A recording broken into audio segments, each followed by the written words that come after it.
Le combat dans le jeu de rôle, ça peut vite devenir incompréhensible.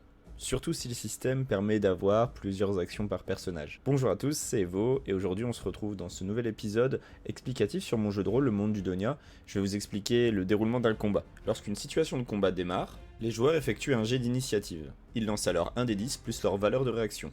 Plus le joueur fait un score élevé, et plus il réagit vite, ce qui se traduit par le fait qu'il agira en premier. En cas d'égalité, celui qui a la valeur de réaction la plus élevée commence.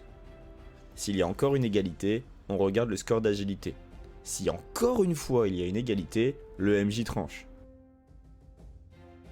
Le tour global commence alors. C'est au personnage qui a le plus d'initiative d'agir. Un personnage peut effectuer différents types d'actions lors de son tour de personnage. Il existe 3 types d'actions, les actions gratuites, les actions simples et les actions complexes. Les actions gratuites sont des actions que vous pouvez effectuer sans dépenser de points d'action. Chaque action gratuite peut être effectuée une fois par tour de personnage. Les actions simples peuvent être effectuées en dépensant un point d'action. On ne peut faire qu'une seule action simple par tour de personnage. Les actions complexes nécessitent de passer entièrement son tour de jeu. Il est également obligatoire que l'action complexe soit la première action que le personnage effectue durant le tour global. Également, un personnage peut gratuitement se déplacer de 3 mètres, ou alors d'agilité plus puissance divisé par 2 mètres, arrondi au supérieur, une fois par tour de jeu global. On prendra la valeur la plus élevée. Une fois que le premier personnage a agi, on passe au personnage suivant. Lorsque tous les personnages ont agi, on repasse au premier personnage, et cela ainsi de suite, jusqu'à ce qu'il ne possède plus d'action.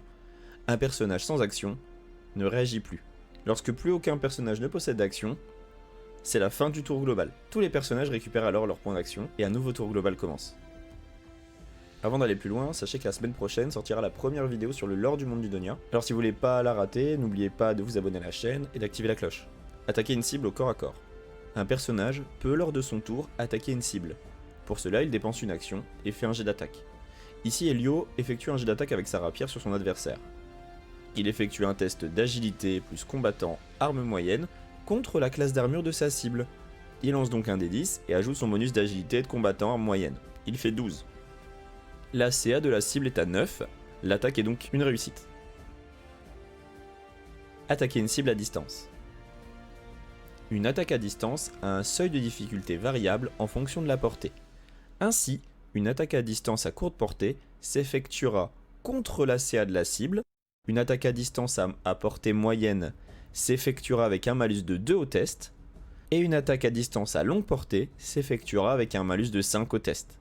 Les valeurs de portée courte, moyenne et longue sont différentes en fonction de l'arme équipée.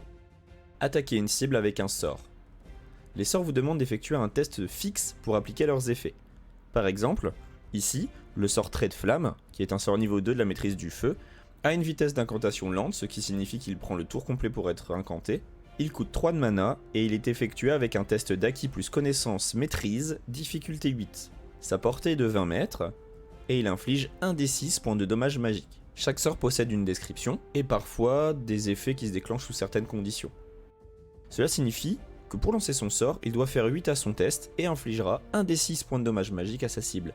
Un lanceur de sort peut faire varier sa vitesse d'incantation, sa portée et également ses effets de son propre sort pour les rendre plus ou moins puissants, ce qui va également varier son seuil de difficulté.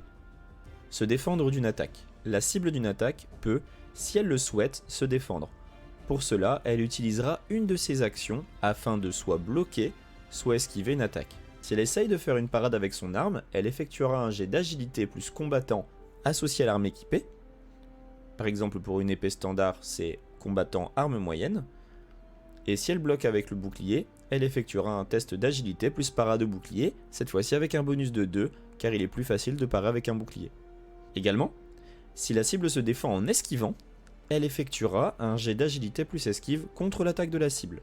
Se défendre contre une arme à feu s'effectue avec un malus de 5, et il est également impossible d'esquiver un sort. Je rappelle que pour toucher une cible, l'attaquant doit effectuer un score total supérieur ou égal au test de défense de l'adversaire, si celui-ci se défend.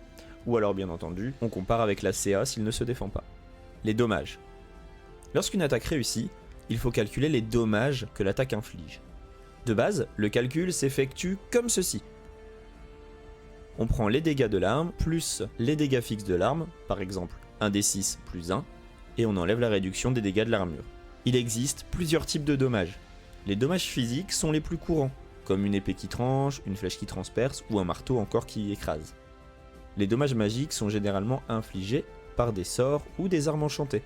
Il existe également des dommages irréductibles qui ne peuvent être absorbés par aucune forme de réduction, sauf si c'est précisé autrement, par exemple comme un poison ou une suffocation. Voilà, c'est tout pour cette vidéo. J'espère qu'elle vous aidera mieux à comprendre un peu les phases de combat qui se passent pendant les lives sur le jeu de rôle, le monde du Donia. Encore une fois, un grand merci pour votre soutien sur les lives. N'hésitez surtout pas à me donner des sujets de vidéos en commentaire et surtout à me donner vos impressions. Moi, je vous retrouve sur Twitch du lundi au samedi à 11h, tous les jours pour la suite de l'aventure Dofus. Vous êtes d'ailleurs les bienvenus en live et même dans la guilde de la commu.